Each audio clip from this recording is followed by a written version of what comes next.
Ce verset a été révélé, encore une fois, à cause de Omar, donc l'un des compagnons du prophète. Lui disait au prophète, voile tes femmes, voile tes femmes, voile tes femmes.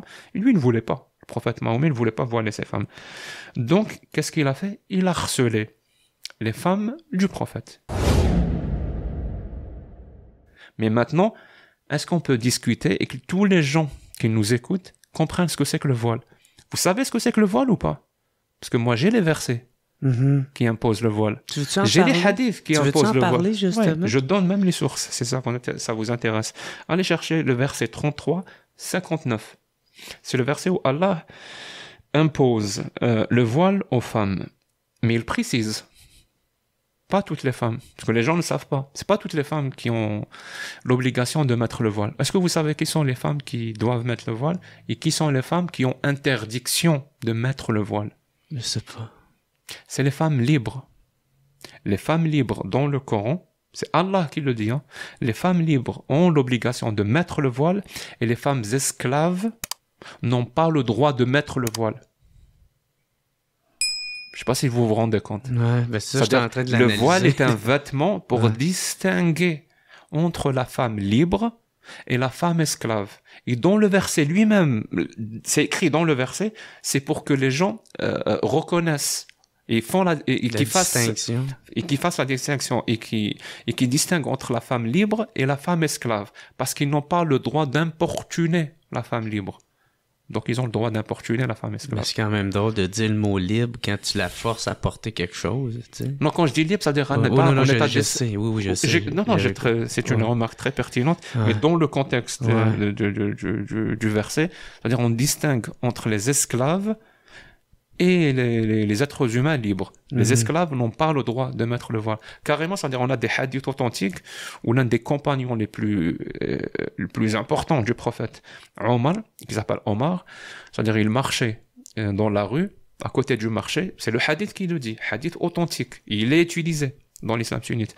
Il a vu une femme avec un voile. Il lui est allé lui poser la question, il lui a dit tu mets le voile, tu as été libéré? C'est-à-dire, est-ce que ta condition a changé? Parce que moi, je te connais, tu étais esclave. Est-ce que tu as été libéré? Elle lui a dit non, j'ai pas été libéré. C'est-à-dire, elle est encore esclave.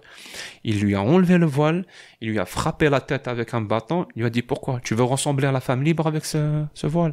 Reste sans voile.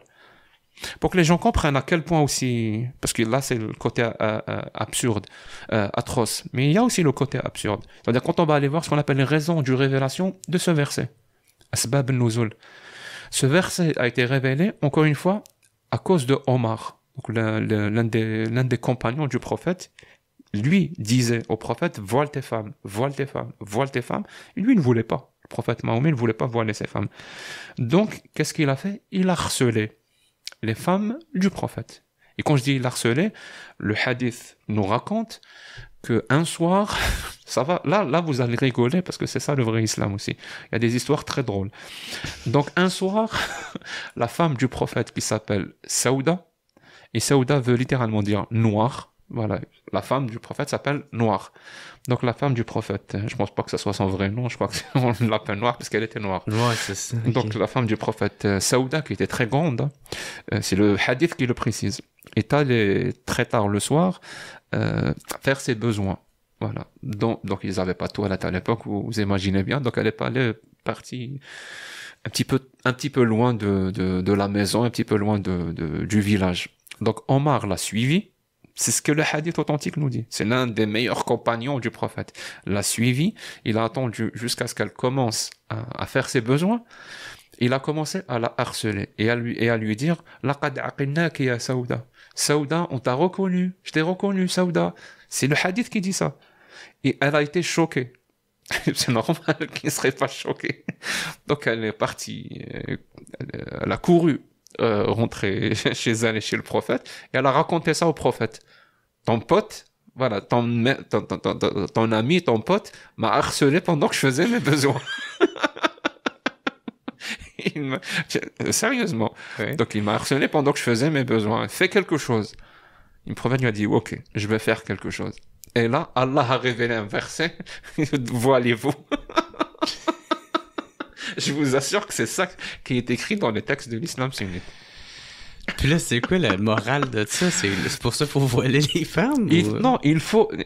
Cette histoire-là, tu vois cette histoire, c'est cette histoire-là que les femmes qui sont voilées doivent connaître.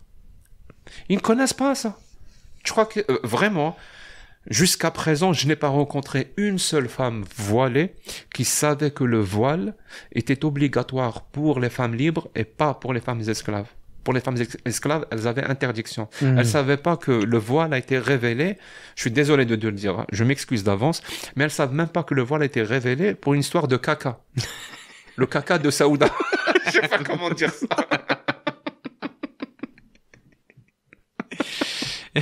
Et c'est plein comme ça. Et j'aime, et c'est vraiment, et j'ai vu l'impact que ce genre d'histoire, source à l'appui, j'ai vu l'impact que ce genre d'histoire a, source à l'appui, a sur les femmes quand ils écoutent ce genre d'histoire.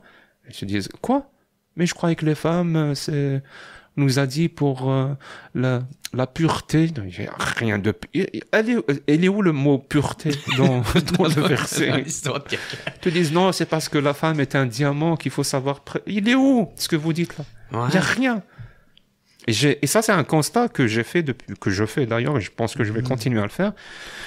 L'écrasante majorité des musulmans avec qui je débat ne connaissent rien à leur religion. Mais vraiment rien.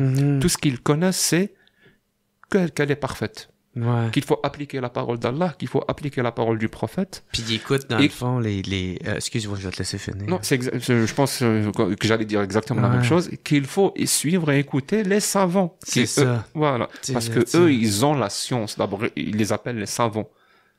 Vraiment, ils les appellent les savants, les gens de science. Moi, j'ai discuté avec ces gens de science-là, ces savants. Vous n'êtes pas prêts, hein, je vous le dis. J'ai pas vu de personne plus débile que ces savants. Il y en a qui... Mais tu te dis, c'est pas possible. Il y a rien de rationnel dans ce qu'ils disent. Ils savent pas ce que c'est que les outils rationnels, logiques. Ils savent pas ce que c'est. Il y a rien. C'est raisonnement circulaire sur raisonnement circulaire sur raisonnement circulaire. Et c'est les savants, c'est les plus respectés. En plus... les musulmans, sincèrement en plus, ils pensent que ces savants-là ont passé beaucoup de temps à étudier les textes parce que les textes c'est compliqué et complexe, donc il faut passer beaucoup trop de temps, donc c'est ces gens-là qui comprennent bien les textes. Et c'est eux qu'on doit suivre. Mais moi j'ai étudié les textes, il n'y a rien de complexe, rien de compliqué. C'est des histoires, en fond. Lisez le Coran, voilà, si vous n'avez pas lu le Coran, lisez-le. Vraiment, je vous encourage. Si vous n'êtes pas musulman, je vous encourage, ça fera de la lecture et de la culture générale. Mais si vous êtes musulman, commencez par le lire. Vous allez vous rendre compte à quel point c'est absurde. Parce qu'ils ont une confiance aveugle, dans le fond. Absolument, dans ça fait partie de l'endoctrinement.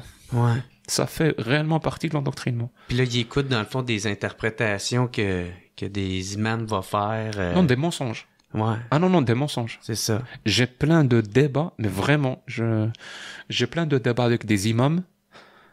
D'ailleurs, je ne comprends toujours pas pourquoi les imams continuent à débattre avec moi. Ça se passe jamais bien. Ils continuent à revenir. Moi, si j'étais imam, non, Jacques le Fou, non. Ouais. Mais ils continuent à revenir, mais oui, j'aime bien. J'ai entendu aussi, t'as dit que il y a même des imams qui ont dit à leurs fidèles de pas t'écouter parce que... Ah ouais. C'est drôle, ça. Oui, ils font des vidéos.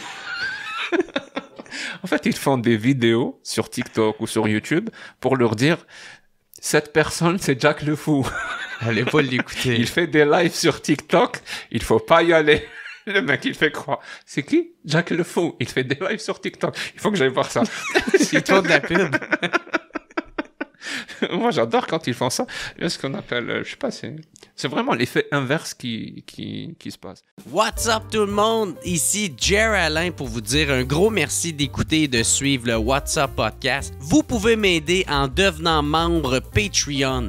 Il y a plein de sortes de forfaits. Il y en a à 3, il y en a à 4, d'autres à 15, puis d'autres à 25. En plus de m'aider financièrement, vous allez pouvoir voir les épisodes d'avance et pas besoin d'attendre qu'ils sortent en ordre chronologique. Devenez membre au patreon.com/whatsuppodcast. Sinon, gros merci tout le monde de me suivre, c'est super apprécié. Passez une excellente journée.